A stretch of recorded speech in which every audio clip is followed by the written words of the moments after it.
Bharatiya Janata party ने पहली बार पश्चिम बंगाल में सरकार बनाने का दावा जो है मजबूत कर दिया है और इसे राजनीतिक गलियारों में एक ऐतिहासिक मोड़ माना जा रहा है।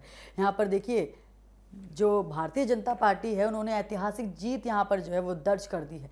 कहीं ना कहीं भारतीय जनता पार्टी की मेहनत यहाँ पर रंग लाई है और ख़ास बात ये है कि ये वही बंगाल है जो भारतीय जनसंघ के संस्थापक और देश के प्रमुख राजनीतिक विचारकों में से एक डॉक्टर श्याम प्रसाद मुखर्जी की जन्मभूमि है। इसी वजह से बीजेपी इसे केवल चुनावी जीत नहीं बल्कि एक ऐतिहासिक और वैचारिक वापसी के रूप में पेश कर रही है।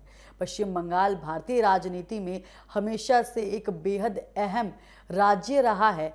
ये राज्य लंबे समय तक वामपंथी दलों के प्रभाव में रहा।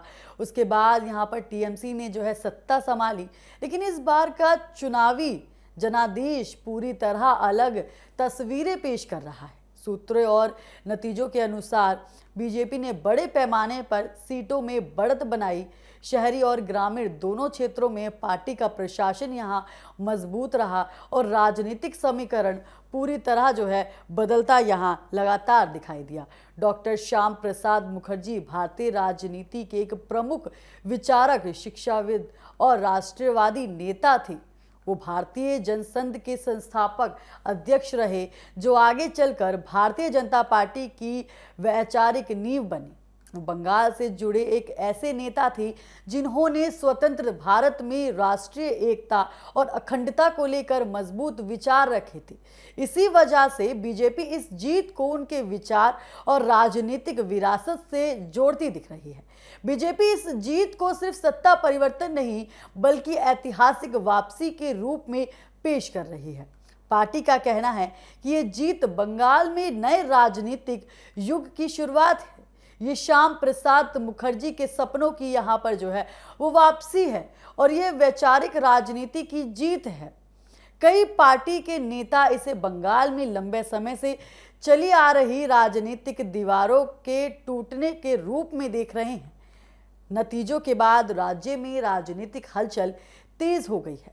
रिपोर्ट्स के मुताबिक बीजेपी ने कई इलाकों में मजबूत पकड़ बनाई है, पारंपरिक राजनीतिक गढ़ों में भी सेंध लगाई और सत्ता संतुलन पूरी तरह यहां बदलता हुआ जिस तरीके से नजर आया, साफ तौर पर तस्वीरों ने यही दर्शाया कि किस तरीके से बीजेपी ने यहां पर जो है ऐतिहासिक जीत हासिल की है।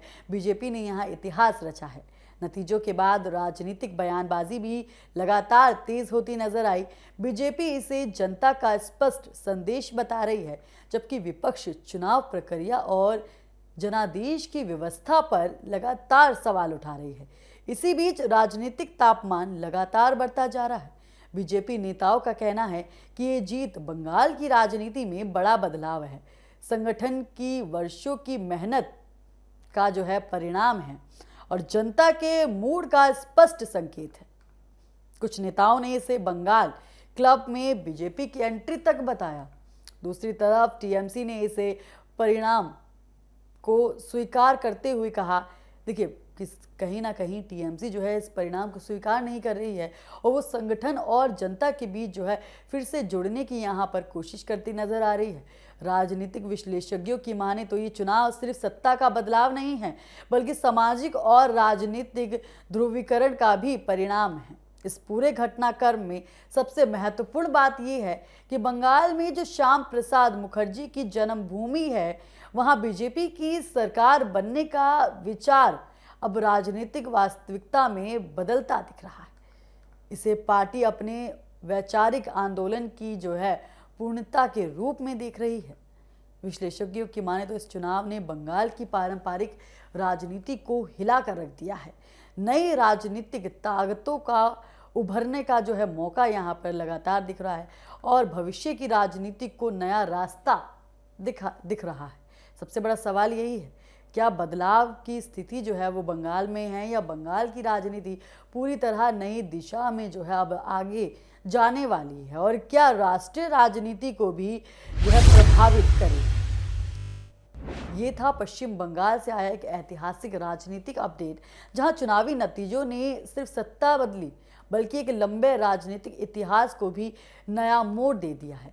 श्याम प्रसाद मुखर्जी की जन्मभूमि पर बीजेपी की इस जीत को कई लोग ऐतिहासिक पल के रूप में देखते हुए नजर आ रहे हैं। तो फिलहाल के लिए इतना ही, जल्द होंगे हाजिर। आप देखते रहिए TV7 भारत।